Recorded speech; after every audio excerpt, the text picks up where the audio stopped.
Alright, I'm gonna try a new format for these videos than I did last time. It's gonna be an update to the trading card game. Um, it's hard to make progress working part-time on it and also playing video games, so, you know. But let's go over what we currently have and then what we're gonna work on next. So currently we have interfaces, resources, and cards. We have two main interfaces that we're using. One is the eye manager here, and the other is the damageable actor. The eye manager, or the manager, I should say, um, basically handles our deck managers, our hand managers, our field managers, and our resource managers and resource desk managers. Um, Essentially, this is basically just anything that can add items, take or remove items, or anything like that. So, deck managers have a special function that they can draw cards. You can't draw cards from a hand. Does that make sense? The hand manager you can play cards from your hand, obviously. In the field manager, you can attack with the cards in the field. In the resource manager, you can pay for cards that using your resources that it's managing. The damageable actor basically is just going to be cards in the field and the actual player that you can attack.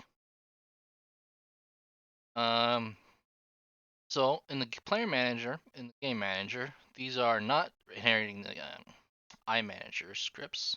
These are separate managers that basically player manager holds all the different managers that we have. Game manager holds the player managers and it's going to do some other stuff. The player manager, as you can see here, has access to each zone that the player controls, and the game manager accesses each player. So you can see here in the game manager that it has I'm able to access. Or this is the player manager. Sorry, you can access each zone in the actual manager. And that's pretty much all it. It does some initialization thing with the update list, but nothing really that's spectacular. The game manager has a list of player objects.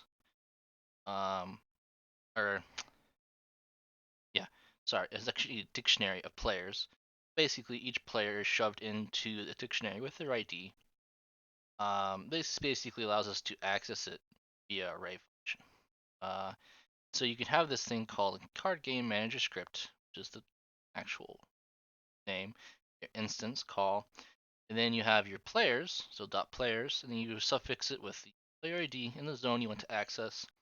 That gives you access to the manager class or the manager interface for that zone. So the resources are basically things you can draw from a deck, just like anything else. Then you can pay for them. In this case, in this video below here, you can see that. Wait, clear spelled and everything. Who cares, right? No one's watching this. Basically, you can pay for cards using resources. So if one of these cards down here, I have to pay for one fire, basically, to play. This thing right here, which is a fire, and I can play that. Actually, it's showing it right here in this video.